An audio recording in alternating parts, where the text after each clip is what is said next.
Hello everyone and welcome to our YouTube channel enjoyment with studies. कैसे हो सभी? With fresh brains पूरे जोश के साथ वेलकम बैक। तो आज मैं आपको बताने वाली हूँ कुछ ऐसे तथ्य। क्या एक सवाल मैं आपसे पूछती हूँ कि आपको क्या ये चीज़ पता है कि राधा की मृत्यु कैसे हुई थी?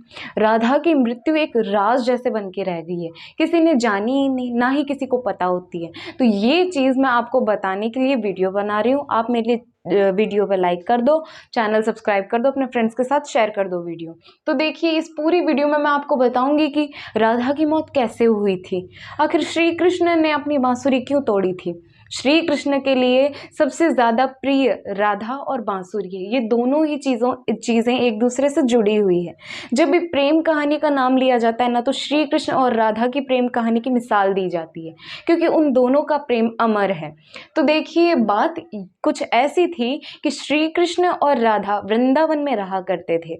बचपन में साथ में खेले, मटकियां फोड़ी, मतलब श्री कृष्ण राधा जी की मटकियां भी फोड़ा करते थे, उनमें से माखन चुरा कर भी खाया करते थे अपने दोस्तों के साथ। और वहां जंगल में बैठकर, पेड़ों के ऊपर चढ़कर, बांसुरी बजाकर अपने सभी दोस्तों को इकट्ठा किया करते थे। श्री कृष्ण की बांसुरी, कितनी सुरीली धुन बजाते हैं श्री कृष्ण। तो ये दोनों चीजें जुड़ी हुई है, राधा और बांसुरी। तो देखिए, हुआ ये कि राधा जी और श्री कृष्ण वृंदावन में रहा करते थे, और एक समय ऐसा आया कि उन दोनों का बिछड़ना हो गया।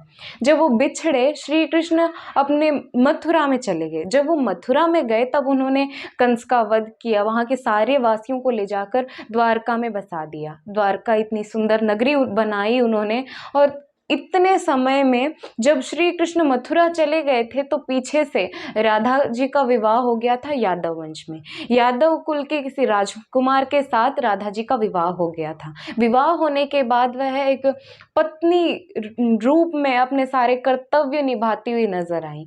जब राधा जी हैं, उन्होंने पत्नी व्रता होने के कारण अपने सारे जो दायित्व है, अपनी सारी रिस्पॉन्सिबिलिटी है, उन्होंने बहुत अच्छे से निभाई। और इन सब से जब वो मुक्त हो गई ना, और ये तो थी राधा जी की बात। श्री कृष्ण गए थे द्वारका। द्वारका नगरी बसाने के कारण वह द्वारकाधीश के नाम से जानने लगे, द्वारका के राजा हो गए। वो अपने सारे प्रजा और सबके साथ बहुत खुश रहते थे। और इस तरफ जब राधा है, उन्होंने अपने सारे कर्तव्य निभा लिए, सारे कर्तव्यों का पालन कर लिया। उन सब से मुक्त होने के बाद उन्होंने सोचा, श्री कृष्ण, मेरे श्री कृष्ण।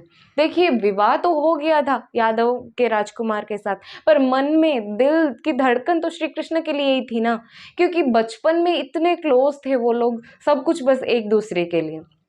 तो जब वो शादी होने के बाद, सारे दायित्वों से मुक्त होने के बाद, उन्होंने यह सोचा कि क्यों ना मैं मेरे बचपन के मित्र, मेरे श्री कृष्ण से मिलने जाऊं। वह वहां चले गए, द्वारका चली गई राधा, एंड श्री कृष्ण से मिली वहां पे जाकर कि भाई मोहन, आप तो मुझे भूल ही गए, मैं भी तो हूँ यहाँ पे। आपने तो बिल्कुल ही एकदम ही छोड़ दिया। आपने सोचा नहीं वृंदावन में कोई आपका इंतजार भी कर रहा होगा। तो यह सोचकर फिर उन्होंने श्री कृष्ण से अपनी सारी बातें कही। श्री कृष्ण और राधा घुल मिलकर अपनी सारी बचपन की सारी बातें याद करने लग गए। श्री कृष्ण अपने अनुरोध करने लगे कि राधा जी को यहीं इस द्वारका महल में रहना है, इसी महल में रहना है उन्होंने। तो फिर राधा जी ने श्री कृष्ण की बात मान ली और वो वहीं रहने लगे। कुछ दिन बीत गए, राधा जी को कुछ कमी सी लगी। उन्हें वो वाला प्रेम, वो वाला जो पहले का रिश्ता था, वो महसूस ही नहीं हुआ। वह श्री कृष्ण की पत्नी रुक्मणी से मिली, उन्हें दुख नहीं हुआ, क्योंकि एक ना एक दिन सबको आगे बढ़ना ही पड़ता है ना। सब कुछ जो बीत गया उसे छोड़कर हम सबको आगे बढ़ना पड़ता है। तो उस हिसाब से फिर राधा जी को बुरा भी नहीं लगा कि भाई ठीक है, रुक्मणी जी, बहुत अच्छी बात है। आदर सम्मान के साथ उन्होंने बहुत अच्छे से घुल मिलकर बातें भी की। पर राधा जी को कुछ दिन बीतने के बाद उन्हें वो वाला जो संबंध पहले था वो महसूस नहीं हुआ। और इस कारण फिर उन्होंने सोच लिया कि अब शायद मोहन को मेरे से इतना लगाव नहीं रहा, श्री कृष्ण को मुझसे इतना लगाव नहीं रहा, तो मुझे यहाँ से मेरा यहाँ से जाना ही ठीक होगा, मेरे को यहाँ से चले जाना चाहिए। श्री कृष्ण को मन ही मन ये बात सब पता थी। वो भगवान है, वो ईश्वर है, तो उन्हें तो ये सारी बात पता ही होगी। फिर जब श्री कृष्ण है, उन्होंने रोका नहीं राधा को क्योंकि उन्हें पता चल गया था क्या कि राधा का अंतिम समय आ चुका है। राधा ने कहा कि मेरे को यहाँ से चले जाना है। राधा के आखिरी समय में श्री कृष्ण उन्हें दिखाई पड़े, उन्होंने दर्शन दिए और उन्होंने राधा जी से ये कहा कि मुझसे कुछ मांगो राधे। राधा ने मना कर दिया कि मुझे कुछ नहीं चाहिए। राधा से फिर से श्री कृष्ण ने अनुरोध किया ये कि मुझसे कुछ मांगो, कुछ तो मांगना ही पड़ेगा तुम्हें। तो राधा जी ने अपनी एक ही इच्छा व्यक्त की कि मोहन आप मेरे लिए बांसुरी बजाएं, जब जब तक मैं सुनना चाहूँ तब तक आप मेरे लिए बांसुरी बजाएं। तो श्री कृष्ण ने वहीं बांसुरी बजाना शुरू कर दिया। दिन बीत गए, रात बीत गई और एक समय ऐसा आया कि राधा को अपना देह त्यागना पड़ गया।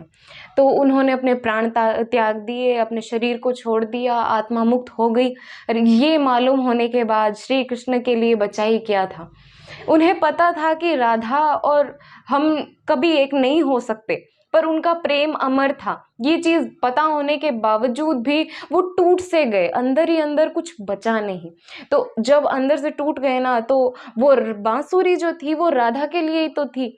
जब राधा ही नहीं है तो इस बांसुरी का क्या काम, करके उन्होंने वो बांसुरी वहीं तोड़ दी। बांसुरी तोड़ने के बाद उन्होंने ये निश्चय किया कि इस बाद में मैं कोई भी जो धुन है उत्पन्न करने वाली वस्तु को नहीं बजाऊंगा। उन्होंने कोई भी वस्तु, कुछ भी ऐसी चीज के हाथ भी नहीं लगाया।